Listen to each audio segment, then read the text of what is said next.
आज कोणालाच जिवंत सोडायचे नाही अशा आरोळ्या देत राजकीय पाठबळावर गुंडगिरी करणाऱ्या निमोने कुटुंबाने पाडसवान कुटुंबावर घरासमोरच राक्षसी हल्ला केला। या रक्तरंजित हल्ल्याचे सीसीटीव्ही फुटेज आता समोर आले असून त्यातून हल्ल्याची तीव्रता, गुंडगिरी आणि निर्दयपणा स्पष्ट दिसतो। शुक्रवारी दुपारी 1 वाजता N6 संभाजी कॉलनीत ही घटना घडली।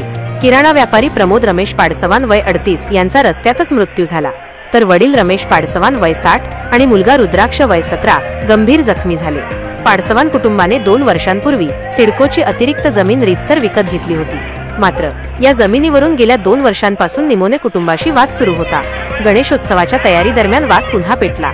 पाडसवान यांनी अर्धा प्लॉट देण्याची तयारी दाखवली तरी निमोने कुटुंब संपूर्ण प्लॉट रिकामा करण्याच्या हट्टावर ठाम राहिले। हल्ल्यादरम्यान सौरभ, ज्ञानेश्वर, गौरव या तिघा भावांनी वडील काशीनाथ, आई शशिकला आणि जावई मनोज दानवे यांच्यासह थेट घरासमोरच प्राणघातक हल्ला केला।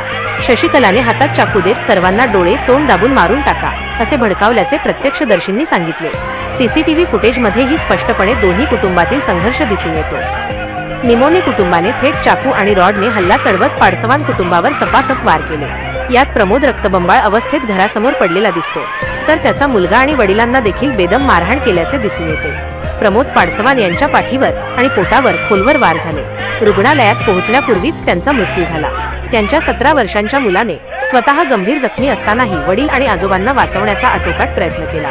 हल्ल्यात त्यांचेही हात आणि खांदे जखमी झाले आहेत। निमोने कुटुंबाविरोधात गेल्या 2 वर्षांत 7 पेक्षा अधिक तक्रारी असूनही पोलीस व सिडकोने कोणतीच ठोस कारवाई केली नाही। त्यामुळेच त्यांच्या गुंडगिरीला खतपाणी मिळाल्याचा आरोप स्थानिकांनी केला आहे। सीसीटीव्ही फुटेजमधील हल्ल्याचे थरारक दृश्य प्रशासनाच्या निष्क्रियतेचा पर्दाफाश करतात।